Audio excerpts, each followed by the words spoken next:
Яғни менің бүгінгі авторлық жұмысымның тақырыбы әлімхантану бойынша әдістемелік ұсыным. Бағдарлама 5 сынып оқушыларына арналған, яғни жыл көлемінде 34 сағатқа арналған. Осы тақырыпты неге таңдадым? Бұл тақырыпты таңдаған себебі жеріміздің шекарасын шегендеуде терең білім, биік ақыл, парасат иесі болған Әлімхан Әбиұлы Ермековтің еңбегі және ерлігі орасан зор екендігі барлығымызға мәлім. Сол себепті әр білім алушы бұл кісінің, яғни толық қанды еңбегін білу керек деген себепте таңдадым. Және екінші жағынан біздің мектеп, яғни Әлімхан Ермеков атындағы мектеп лицей болғандықтан бұндай бағдарлама жазылуы тиіс деп өзім ойладым. Сол себепті осы бағдарламаны жазуға бел байладым. Яғни мен Қарағанды қаласы Әлімхан Ермеков атындағы мектеп лицейінің қазақ тілі мен әдебиеті пәнінің мұғалімі Ерубаева Бақытжан Сериковна.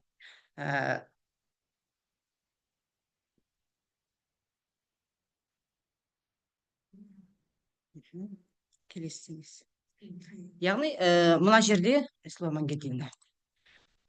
бұл жердегі бұл тақырыптың неге өзекті? Бүгінгі таңда алаш қайраткерлерінің асыл мұрасын, туған жерін жан тәнімен сүйе білетін қайраткерлердің елдік мұратқа негізделген ұрпаққа үлгі өнеге болған. Сонымен қатар болар қаншама құнды еңбектерін, өнегелі өмірін насихаттау, оны дәріптеу біздің асыл борышымыз екендігі маңызды. Енді бұл бағдарламаға келетін болсақ, мазмұнына тоқталатын болсақ, өздеріңіз алдыңыздарыңызда көріп тұр, кіріспе бөлімінен түсінік хатынан оқу бағдарламасы мазмұны мен құрылымы, күнтізбелік жоспары 34 сағатқа арналған. Бұл яғни 6 тараудан тұрады. Барлық 6 тарау 6 қысқа арнайы қысқа бөлімдерде тұрады. Оларда Әлімхан Ермековтің өміріне байланысты мәліметтер, қысқаша мәліметтер берілген. Яғни бірінші тарауда тегін білген тектілік, екінші тарауда білім жолында, үшінші тарауда Әлімхан Ермеков және алаш зиялылары бір мақсат, бір мүдде, төртінші тарауда ұстаз ұлы тұлға, бесінші тарауда қазақ мемлекетінің құрылу тарихы айтылатын болса, алтыншы тарауда жақсының аты ғалымның хаты өлмейді тақырыбында берілген. Және сонымен қатар онан кейін нәтиже сабақ, қысқа мерзімді жоспарлары бәрі жазылған, пайдаланған әдебиеттері барлығы бар. Енді әдістемелік ұсынымның мақсатына тоқталатын болсақ, оқушыларға Әлімхан Ермековтің өмірі мен еңбектері туралы жан-жақты мағлұмат бере отырып, алаш қозғалысы мен оның маңыздылығын түсіндіру, ұлттық құндылықтарды дәріптеу және оны тарихи сананы қалыптастыру, оқушылардың зерттеушілік және аналитикалық қабілеттерін дамыту болатын болса, және сонымен қатар ұлт тарихына ғылымға үлес қосқан тұлғалардың еңбектерін насихаттау.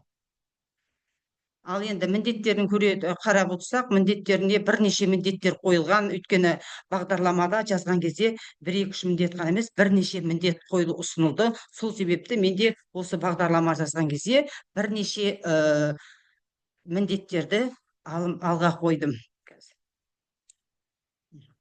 Яғни міндеттеріне келетін болсақ, Әлімхан Ермековтің қазақ ғылымы мен мәдениетіне қосқан үлесін, оның өмір жолын, қызметін, ғылым еңбектерін терең түсініп, оқу және балаларға осыны ұғындыру, зерттеу арқылы ұғындыру. Онан кейін Әлімхан Ермековтің ұлттық ғылым мен білім жүйесіне қосқан үлесін бағалау, Әлімхан Ермековтің әлеуметтік және саяси қызметін талдау, оның қоғамдық саяси қызметін, қазақ ұлттық мемлекетінің қалыптасуына қатысты көзқарастарын және ұлт зиялылар қауымының жетекшісі ретінде атқарған рөлін ұғындыру.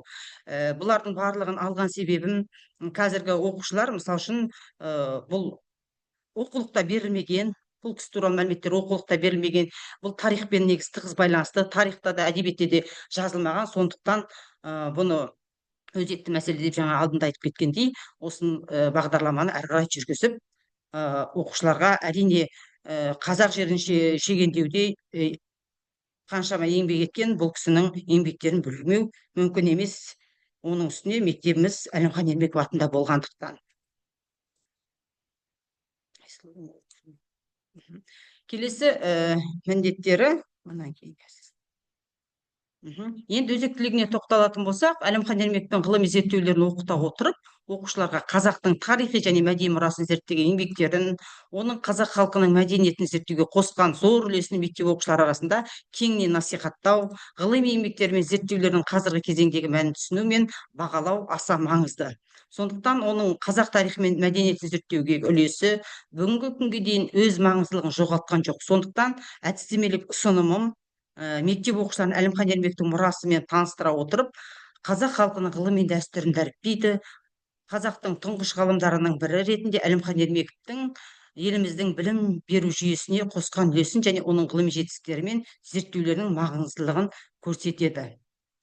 Қазір мына жерде кішкене қабылдап алайыншы. Ерекшеліктеріне тоқталатын болсақ, әдістемелік ұсыным мазмұны Әлімхан Ермектің ұлтжандылық, отаншылдық және мәдени мұраны сақтау мәселелеріне қатысты ойларын талқылап, жастардың, яғни білім алушылардың бойында ұлттық мақтаныш сезімін нығайту. Ғалымның еңбектерін жаңа көзқарас тұрғысынан талдап, қазіргі кезеңде оның маңыздылығын көрсете болмақ. Енді жаңашылдығына тоқтала өтуіміз керек. Бұл жердегі жаңашылдығы, яғни Әлімхан Ермектің ғылыми еңбектері мен қоғамға қосқан зор үлесі маңызды. Қазіргі заман талабына сай қайта қарау, бағдарлама арқылы ғылымның тарихи мұрасы қазіргі білім мен ғылымның контекстінде жаңаша талданып, оның өзектілігі мен мәні тереңірек ашылады. Мысалы, электрондық ресурстар, ғылыми мақалалар және виртуалды зерттеулер арқылы бағдарлама материалдарын заманауи білім беру құралдарымен интеграциялау. Енді соңында күтілетін нәтижеге тоқталатын болсам, бұл оқу бағдарламасы жас ұрпақтың ұлттық тарихқа деген қызығушылығын арттырады. Әлімхан Ермектің ғылыми еңбектерін қазақ халқының тарихы мен мәдениетінің құнды мұрасын ұғынады. Бағдарлама арқылы осы мұраны сақтау мен дамыту әрі ұрпақтан ұрпаққа жеткізу қажеттілігі туындайды.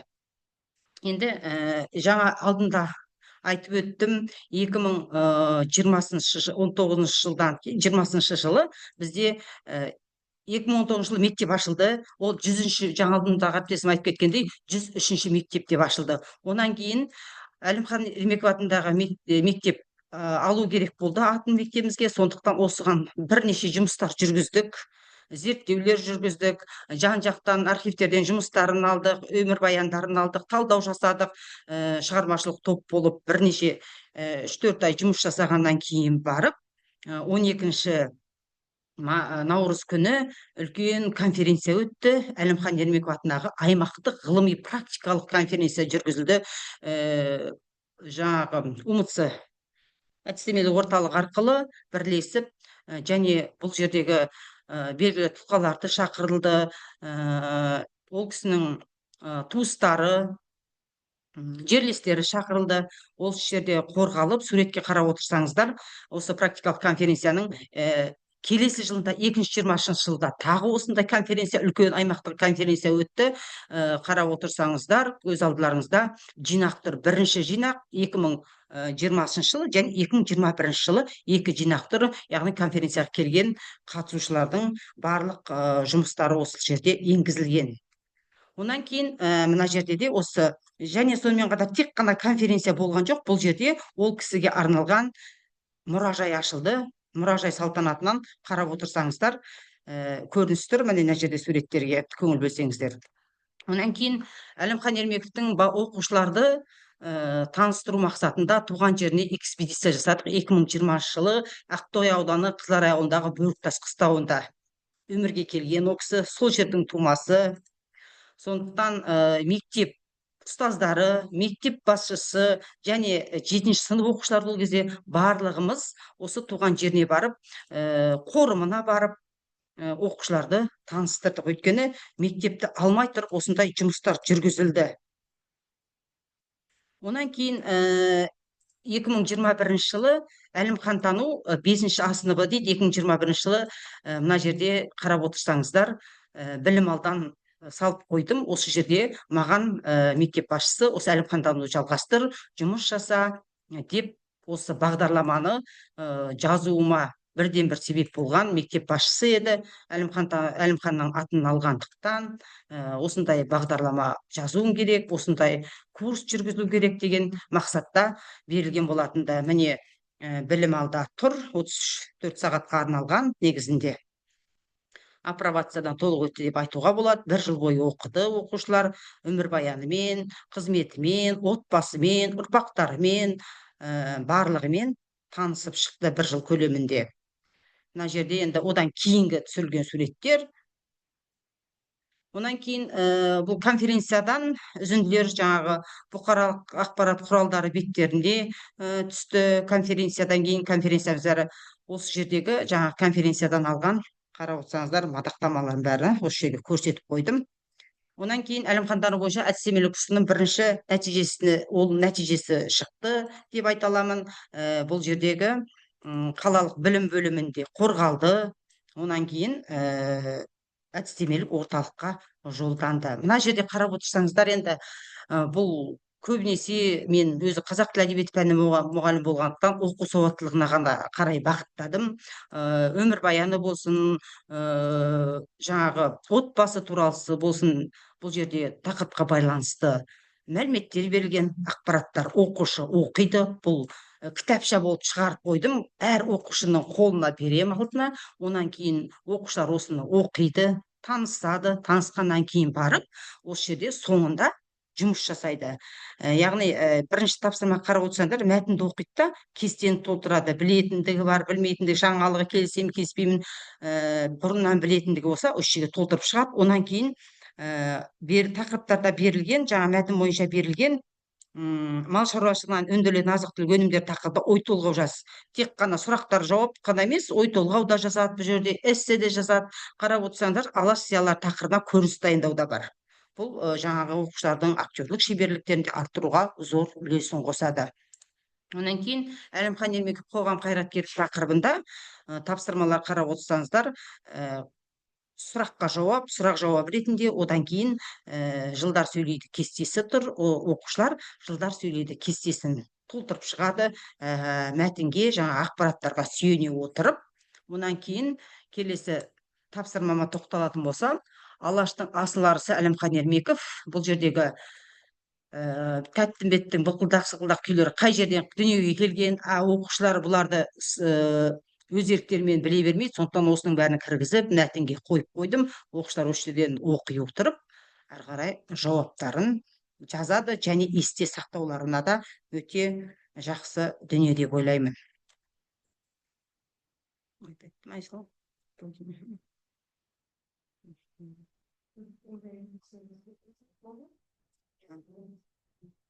Енді сұрақтарыңыз болса, кері байланыс жасап жерсеңіздер.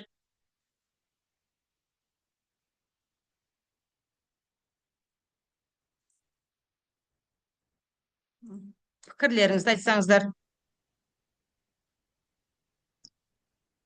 Микрофондарыңыз босып. Бақытжан Серікна, қалыңыз қалай, денсаулық? Даусым естіліп тұр ма? Естіліп тұр. Жақсы, үлкен ауқымды жұмыс жасапсыз. Әдістемелік әзірлемен өзіңіздің сыныптарыңызға жүйелі, жас ерекшеліктеріне сай, барлық мазмұны қамтылған тараулар бойынша тапсырмалар бәрі өте жақсы екен. Рахмет, еңбегіңіз жана берсін, табысты бола беріңіз.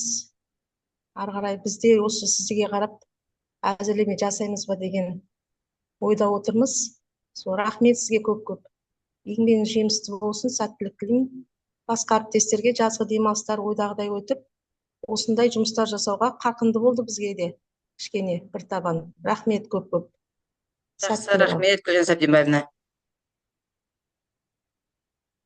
Әріптестер, пікірлеріңіз болса, бір-екі ауыз сөз, уақыт барда.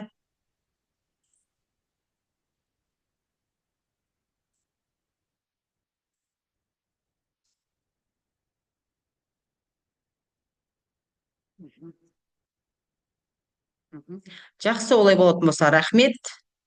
Уақыттарыңызды бөліп келіскен отырғандарыңызға. Сау болыңыздар.